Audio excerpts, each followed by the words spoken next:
Halo teman-teman, ketemu lagi dengan saya. Pada kesempatan kali ini saya akan berbagi tutorial bagaimana cara menghapus background foto secara otomatis. Jadi teman-teman tidak perlu menggunakan aplikasi Photoshop maupun background eraser atau aplikasi lain. Langsung aja deh teman-teman ikutin caranya.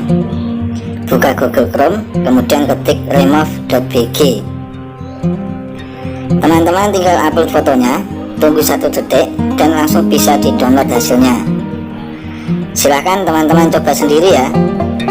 Kalau berkenan silahkan tinggalkan komen dan subscribe. Terima kasih.